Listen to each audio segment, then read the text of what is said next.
Hello everyone. Extra knowledge में आपका स्वागत है। तो आज हम आपके लिए जो प्रैक्टिस सेट लाए हैं वो यूजीसी नेट का जो फर्स्ट पेपर है, जिसमें आप देखिएगा यूनिट 6 में भारतीय तर्कशास्त्र, जिसमें आपको ज्ञान के साधन मतलब ज्ञान मीमांसा पढ़ना है और प्रमाण पढ़ना है, जिसमें आपको प्रत्यक्ष, अनुमान, उपमान, शब्द, अर्थापत्ति और अनुपलब्धि पढ़ना है तथा अनुमान की क्या संरचना होती है, उसके प्रकार, व्यक्ति और हेत्वाभास। बस आपको इतना सा ही पढ़ना है। उसके अलावा रीजनिंग के कुछ क्वेश्चन आएंगे तो 5 नंबर का आपका इसमें से कंप्लीट हो जाएगा। ठीक है, तो हर किसी में 5-5 नंबर का आपका आता है। तो आज हम आपके लिए प्रैक्टिस सेट 1 लाए हैं, जिसमें आपको प्रैक्टिस सेट के साथ साथ कि ज्ञान मीमांसा क्या होता है, अनुमान क्या है, उपमान क्या है, ये सब चीज़ें समझाते भी जाएंगे। और आपके जो ये क्वेश्चन है ये प्रीवियस ईयर क्वेश्चन पेपर में पूछे गए क्वेश्चन हम आपको देंगे, जिससे कि सभी कुछ आपके लिए यूजफुल रहे। तो जितने भी दिन बचे हैं, आप अगर हमारे चैनल से जुड़े रहते हैं तो आपको बहुत ज़्यादा बेनिफिट होने वाला है। तो चलिए स्टार्ट करते हैं और देखते हैं क्वेश्चन नंबर 1। क्वेश्चन नंबर 1, सामाजिक विज्ञान में केंद्रीय मुद्दा यह प्रश्न है कि क्या प्राकृतिक विज्ञान की विधियों का प्रयोग कर सामाजिक दुनिया का अध्ययन किया जा सकता है। यह कथन किस विषय की ओर संकेत करता है। अब पूछा गया है, क्वेश्चन को पहले समझिए कि क्या प्रकृति विज्ञान की विधियों का प्रयोग करके सामाजिक दुनिया को समझा जा सकता है। ये किस मीमांसा के अंतर्गत आएगा, सत्ता मीमांसा, मूल्य मीमांसा, ज्ञान मीमांसा या व्युत्पत्ति मीमांसा। ये 4 ऑप्शन आपके पास दिए गए हैं। तो देखिए इसका जो आंसर रहेगा ऑप्शन सी, ज्ञान मीमांसा। ठीक है, तो ज्ञान मीमांसा के द्वारा, ज्ञान मीमांसा क्या होता है, इसे इंग्लिश में एपिस्टेमोलॉजी, मतलब ज्ञान को किस तरह समझा जाता है। तो ज्ञान को कई तरीके से समझा जाएगा, चाहे हम अनुभव के द्वारा समझे, चाहे प्रकृति विज्ञान की विधियों का प्रयोग करके। तो ज्ञान को कई चीज़ों से समझा जा सकता है। ठीक है, तो अब आइए समझते हैं कि ज्ञान मीमांसा क्या होता है। तो यहाँ पे जो आंसर रहेगा ऑप्शन सी, ज्ञान मीमांसा। तो देखिए ज्ञान मीमांसा, जैसे कि मैंने पहले ही बताया, एपिस्टेमोलॉजी कहा जाता है तथा इसे भारतीय दर्शन में प्रमाण मीमांसा भी। तो अगर ज्ञान मीमांसा की जगह प्रमाण मीमांसा लिखा आ जाए तो वो भी आपका सही रहेगा। और इस ज्ञान मीमांसा दर्शन को किस किस दार्शनिक ने अपनाया है, तो प्लेटो ने, अरस्तु ने, डेकार्ट ने। ठीक है, इन लोगों ने भी अपना इस पर दर्शन प्रस्तुत किया गया है। और ज्ञान क्या है, ये ज्ञान मीमांसा क्या है, तो देखिए कोई भी धारणा जब हम सुनते हैं या चिंतन करते हैं तो क्या होता है, उसका निष्कर्ष कुछ ना कुछ पहले निकला होता है, उसी के आधार पे हम अन्य निष्कर्ष को निकालते हैं। तो इसी के स्वरूप में कई दर्शन शास्त्रियों ने लिखा है कि सत्य का स्वरूप को समझना सदियों से विचारक का ये खोज करते हैं, परंतु निश्चित निष्कर्ष अब तक उतने ही दूर प्रतीत होते जितने कि पहले थे। तो ये बात ये की जा रही है कि जब हम किसी भी ज्ञान को खोजते हैं तो वो जो ज्ञान हम खोजते हैं उस ज्ञान के आगे भी उसका ज्ञान होता है। तो जब हम जहाँ पे पहुँच जाते हैं फिर लगता है कि नहीं, हम उसी निष्कर्ष पे अभी पहुँचे हैं, अभी हमें वो ज्ञान प्राप्त नहीं हुआ है जो हमें होना चाहिए। जैसे कि आप जैसे जिस दिन तैयारी करना स्टार्ट किए थे, सोच लीजिए, तो उस दिन आपने जितना कुछ पढ़ा था शायद वो उतना यूज़फुल नहीं था। अब आप पढ़ रहे हैं तो अब आपको लगता है थोड़ा बहुत हाँ पढ़ लिया है, लेकिन अभी भी ज्ञान हमसे बहुत दूर है। तो यही चीज़ ज्ञान मीमांसा में है कि ज्ञान की जितनी भी खोज कर लो वो उतना ही दूर प्रतीत होता है। ये बात की गई थी।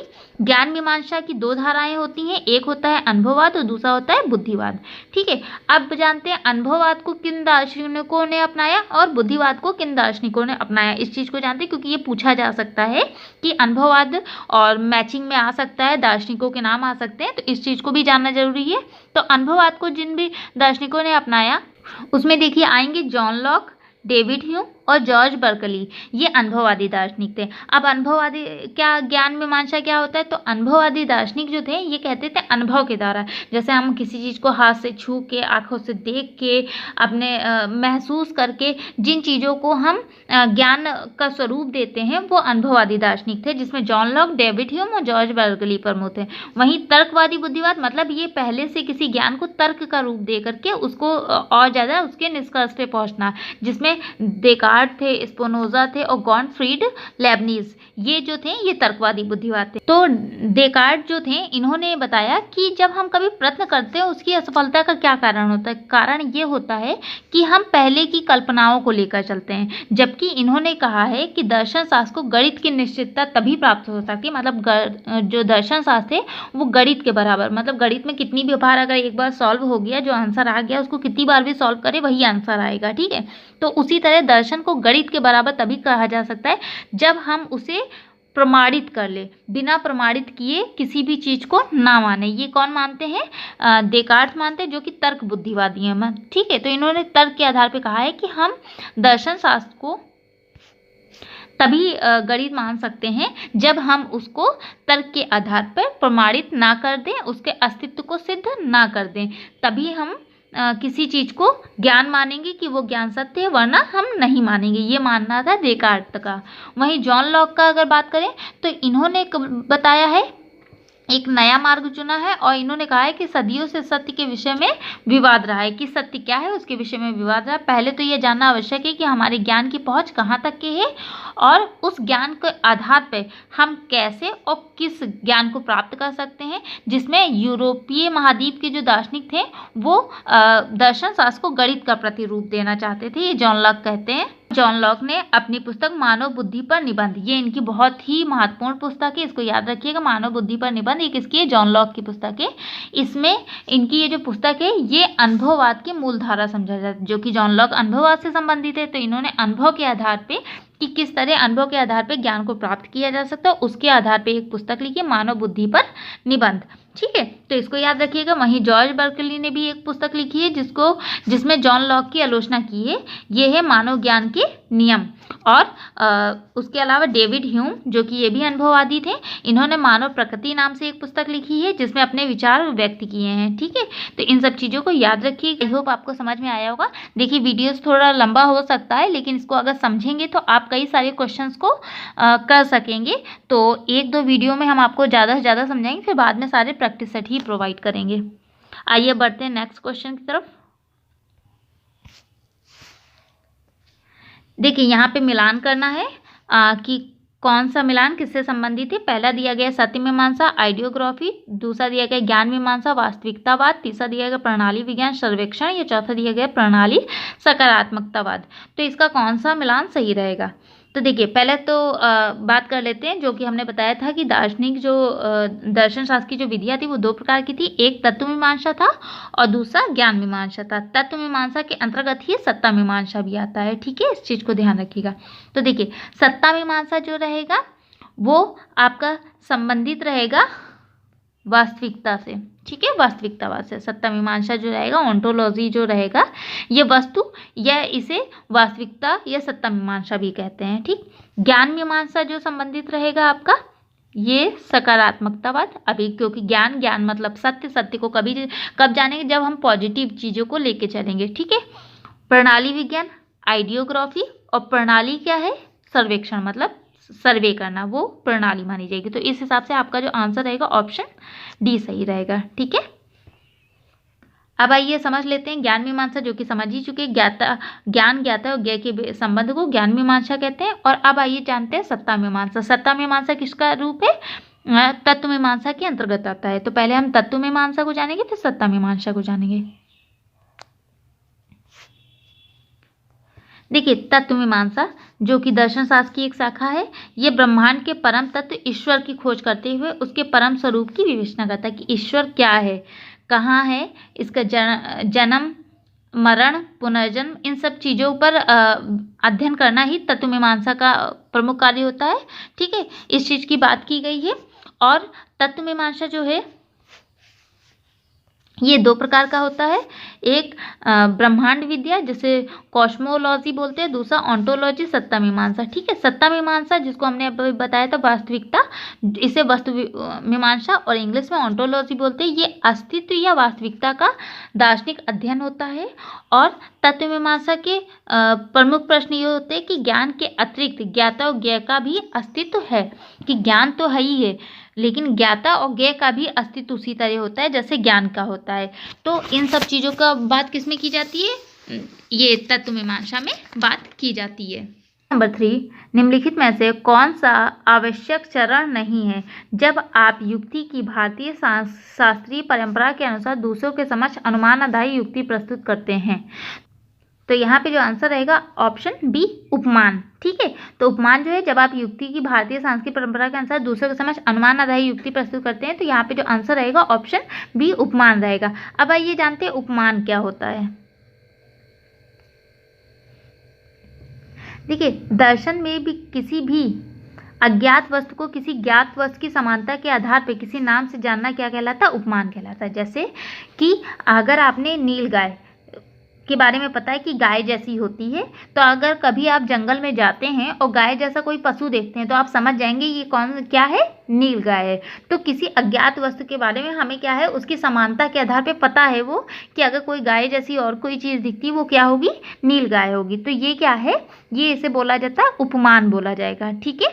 और न्याय शास्त्र में इसे अलग प्रमाण माना गया है, किंतु बौद्ध और वैशेषिक दर्शन में इसे अनुमान के अंतर्गत रखा गया है। ठीक है। जो ये उपमान है कि किसी और चीज़ को देख के उसी के आधार पे हम अन्य चीज़ों का भी पता लगा लेते हैं, तो इसे ही उपमान कहा जाता है। और न्याय शास्त्र में इसे प्रमाण माना गया है, लेकिन अगर बौद्ध और वैशेषिक दर्शन के अंतर्गत देखेंगे तो इसे उपमान को जो है अनुमान के अंतर्गत रखा गया है। ठीक है। आइए अब बढ़ते हैं नेक्स्ट क्वेश्चन की तरफ। क्वेश्चन नंबर 4, तर्क की भारतीय शास्त्रीय परंपरा के संदर्भ में निम्नांकित पर विचार कीजिए। 1, या केवल युक्ति के रूप में संबंधित है। 2, या केवल युक्ति की विषय वस्तु से संबंधित है। 3, या केवल प्रत्यक्ष ज्ञान से संबंधित है। या 4, या केवल सदृश प्रस्तुति से संबंधित है। नीचे दिए गए सही विकल्प को चुनना है। ऑप्शन ए दिए गए केवल 1, ऑप्शन बी दिए गए केवल 2, ऑप्शन सी दिए गए 1 और 2, ऑप्शन डी दिए गए 3 और 4। तो यहाँ पे बात किया जा रहा है तर्क के आधार पर भारतीय शास्त्रीय परंपरा के संदर्भ में क्या सही है। तो यहाँ पे जिन भी स्टूडेंट ने ऑप्शन सी चूज़ किया उनका सही है। ठीक है, कि ये केवल युक्ति के रूप में संबंधित होता है और युक्ति की विषय वस्तु से ही संबंधित, क्योंकि विषय वस्तु के आधार पर ही सारी चीज़ें चलती हैं। आइए अब बढ़ते हैं नेक्स्ट क्वेश्चन की तरफ। क्वेश्चन नंबर 5, निम्नलिखित में से क्या भारतीय तर्कशास्त्र की शास्त्रीय विचारधारा के अनुसार निष्कर्ष की प्रक्रिया हेतु पद को व्यक्त करता है। ऑप्शन ए प्रस्तुत उदाहरण, ऑप्शन बी कारण का कथन, ऑप्शन सी सिद्ध करने हेतु प्रस्थापना, या ऑप्शन डी सिद्ध निष्कर्ष। तो क्या है जो हेतु के पद को व्यक्त करता है? तो यहाँ पे ऑप्शन बी सही रहेगा, कारण का कथन, कि ये जो कारण हुआ है वो किस कारण कथन के कारण हुआ है। तो हेतु इन सब चीज़ों को व्यक्त करता है। तो यहाँ पे ऑप्शन बी कारण का कथन सही रहेगा। अब आइए समझते हैं हेतु क्या होता है। देखिए, अनुमान जो होती है एक मानसिक प्रक्रिया होती है। ठीक है, जब दूसरों के लिए शब्दों को व्यक्त करते हैं तो हम न्यायशास्त्र में इसके अनुसार 5 अवयवों या कंपोनेंट्स का प्रयोग करते हैं, क्योंकि अनुमान के आधार पे ही हम किसी भी चीज़ को व्यक्त करते हैं। ठीक, कोई भी अनुमान हो, कोई भी बात हो, वो अनुमान के आधार पे ही हम व्यक्त करते हैं। तो ये जो 5 अवयव हैं या कंपोनेंट्स हैं, इसको बौद्ध एवं पाश्चात्य जो तर्कशास्त्री थे वो 3 कंपोनेंट्स मानते थे। तो अभी हम पहले आपको 5 कंपोनेंट्स के बारे में बताएंगे कि कौन कौन से होते हैं, और इसे याद रखिएगा, ये सीक्वेंस से भी पूछा गया है। तो देखिए, पहला कंपोनेंट्स जो होगा वो होगा पर्वत में आग है। इसे क्या बोला जाता है? इसे बोला जाता है प्रतिज्ञा। ये फिलॉसफी के वर्ड्स हैं, इन्हें याद रखिएगा। ठीक है, पर्वत में आग है, ये क्या है? प्रतिज्ञा है आपकी। नंबर 2, क्योंकि उसमें धुआं है, ये क्या होगा? हेतु होगा। हेतु हमेशा सेकंड नंबर पे होता है, इस चीज़ को ध्यान रखिएगा। क्योंकि धुआं है इसलिए पर्वत में आग है। जहाँ जहाँ धूम है वहाँ वहाँ आग है, ये क्या दिया गया? उदाहरण, कि जहाँ जहाँ धुआं होगा वहाँ वहाँ क्या होगा? आग होगा। जैसे अगर अब हम बात कर ले रसोई घर, तो यहाँ पे धुआं दिखता है इसलिए पता है कि यहाँ पे आग की कोई वस्तु है या कोई चीज़ है। और चौथा जो कंपोनेंट रहेगा, इस पर्वत में जो धूम है वह आग का व्याप्त है, ये क्या होगा? ये उपनय होगा। और वहीं 5वां जो होगा, पर्वत में धूम है, ये क्या है? आपका निगमन है। तो इस अनुमान को 3 अवयवों के रूप में अगर देखें कि जहाँ जहाँ धुआं है वहाँ क्या है? आग है। पर्वत में धुआं है अतः पर्वत में भी आग है। ये 3 कंपोनेंट्स हो जाएंगे। तो देखिए, पहला होगा प्रतिज्ञा, दूसरा होगा हेतु, तीसरा होगा उदाहरण, चौथा होगा उपनय और 5वां होगा निगमन। ये एक सीक्वेंस होता है कि आप किसी भी अपने कथन को सत्य सिद्ध करने के लिए, कि धुआं है इसलिए आग है पर्वत पर। क्यों? क्योंकि रसोई घर का हम उदाहरण देख सकते हैं कि वहाँ अगर धुआं हमें दिखता है, कुछ भी खाना बनाते हैं, कुछ भी करते हैं तो धुआं उसमें से कुछ निकलता है। क्यों? क्योंकि वहाँ पे आग है। तो इस आधार पे हम इस चीज़ों को समझ सकते हैं। अब अगर बात की जाए हेतु कितने प्रकार के होते हैं, तो हेतु क्या होते हैं? 3 प्रकार के होते हैं। तो पहला है अन्यव्यतिरेक, वह हेतु है जो साध्य के साथ रहता है। अगर जो हेतु साध्य के साथ रहता होगा वो क्या होगा? अन्यव्यतिरेक होगा। वहीं दूसरा जो होगा दूसरा है केवल अन्वयी हेतु, जो सर्वदा साध्य के साथ रहता है, उनका अभाव संभव नहीं है, जैसे ज्ञेय और प्रमेय। वहीं तीसरा जो है केवल व्यतिरेक हेतु या अपने अभाव के साथ ही साध्य से संबंधित, जैसे गंध और पृथ्वी से इतर द्रव्य। ठीक है, तो ये 3 इंपॉर्टेंट नहीं, केवल इनके नाम इंपॉर्टेंट है, तो उन्हें याद रखिएगा। और हेत्वाभास क्या होता है? तो दूषित अनुमानों में हेतु वास्तव में हेतु नहीं होता। जो दूषित अनुमान होते हैं उसमें हेतु कुछ माना जाता है लेकिन हेतु होता नहीं है, तो उसे ही क्या बोलेंगे? हेत्वाभास बोलेंगे। ठीक है, आइए अब बढ़ते हैं नेक्स्ट क्वेश्चन की तरफ। क्वेश्चन नंबर 6, निम्नलिखित में से कौन सा भारतीय तर्कशास्त्र में अनुमान के उदाहरण या अनुमति द्वारा सांकेतिक है? ऑप्शन ए कारण का कथन, ऑप्शन बी प्रतिक्षिप्ति को सिद्ध करना, ऑप्शन सी निष्कर्ष प्रमाणित, ऑप्शन डी उदाहरण के साथ सार्वभौमिक प्रतिक्षिप्ति। तो यहाँ पे जो आंसर रहेगा ऑप्शन बी, प्रतिक्षिप्ति को सिद्ध करना। ये क्या होता है? ये अनुमिति होता है, मतलब जब अनुमान के द्वारा हम किसी चीज को सिद्ध कर देते हैं तो वो क्या कहलाता है? वो अनुमिति कहलाता है। वहीं अगर कारण का कथन पूछा जाएगा, जो कि पीछे हम आपको समझा चुके, ये क्या है? ये हेतु है। ठीक है, कारण का कथन हेतु है और प्रतिक्षिप्ति को सिद्ध करना ये अनुमति कहलाता है। तो अब आइए जानते हैं अनुमान क्या होता है, अनुमान के आधार पर अनुमति क्या होता है। देखिए, अनुमान जो है ये दर्शन और तर्कशास्त्र का पारिभाषिक शब्द होता है। भारतीय दर्शन में ज्ञान प्राप्ति के साधनों का नाम ही क्या होता है? प्रमाण होता है। ठीक है, ज्ञान के प्राप्ति के जो साधन होते हैं उन्हें क्या कहते हैं? प्रमाण कहते हैं। और प्रमाण के अंतर्गत कई चीजें आती हैं, अभी हम आपको समझा रहे हैं। ठीक है, तो अनुमान भी क्या है? एक प्रमाण है। क्यों? क्योंकि इसी के द्वारा हमें ज्ञान की प्राप्ति होगी। तो ज्ञान की प्राप्ति के जो साधन होते हैं वो प्रमाण होते हैं, और अनुमान भी एक प्रमाण है क्योंकि इसी के द्वारा हम ज्ञान प्राप्त करते हैं। ठीक है, और चार्वाक दर्शन ने जो है केवल इस चार्वाक दर्शन जो है इसको छोड़कर सभी दर्शन अनुमान को ज्ञान की प्राप्ति का साधन मानते हैं कि अनुमान के द्वारा ज्ञान की प्राप्ति हो सकती है, लेकिन चार्वाक इसे नहीं मानता है। ठीक है, और अनुमान के द्वारा जो ज्ञान प्राप्त होता है उसे क्या बोलते हैं? अनुमिति कहते हैं। जैसे कि हमने बताया, तो प्रतिक्षिप्ति के कारण सिद्धि करना, मतलब सिद्धि हो जाना, वो क्या कहलाएगा? अनुमिति कहलाएगा। कोई भी वस्तु देखा, वो उसको संकेत दे रही हो कि ये उसके जैसी है, तो मतलब ये चीज हो सकती है, तो ये क्या होगा? अनुमान होगा। इस प्रक्रिया का सरलतम उदाहरण इस प्रकार है कि किसी पर्वत पे उस पार धुआं उठता है, उसे देख करके हमें ये अनुमान लगता है कि पर्वत पर आग है। तो जब ये निष्कर्ष हम निकाल लेते हैं तो ये क्या हो जाती है? अनुमति हो जाती है। तो जब कोई अनुमान निकाल के कोई ज्ञान प्राप्त कर लिया जाता है तो वह अनुमति कहलाती है। इस चीज को ध्यान रखिएगा। आइए बढ़ते हैं नेक्स्ट क्वेश्चन की तरफ। क्वेश्चन नंबर 7, देवदत्त मोटा है, वह दिन में भोजन नहीं करता है, अतः देवदत्त रात्रि में भोजन कर रहा है। भारतीय तर्कशास्त्र में उपयुक्त उदाहरण किस प्रकार का मामला है? ऑप्शन ए तुलना, ऑप्शन बी निहितार्थ, ऑप्शन सी अवधारणा, या ऑप्शन डी वाचिक तथ्य। तो यहाँ पे जो आंसर रहेगा ऑप्शन बी निहितार्थ। ठीक है, देवदत्त मोटा है और वह दिन में भोजन नहीं करता, अतः देवदत्त रात्रि में भोजन करता है। तो इसके अंतर्गत क्या है? निहितार्थ का मतलब होता है छिपा हुआ अर्थ। ठीक है, छिपा हुआ अर्थ। तो छिपा हुआ अर्थ होता है, मतलब ये जो सेंटेंस दिया जाए इसके अंदर कोई अर्थ छिपा है, तो यहाँ पे ना की तुलना की जा रही, ना कोई अवधारणा या ना कोई वाचिक तथ्य दिया जा रहा है, तो निहितार्थ होगा। निहितार्थ का मतलब होता है छिपा हुआ अर्थ। आइए अब बढ़ते हैं नेक्स्ट क्वेश्चन की तरफ।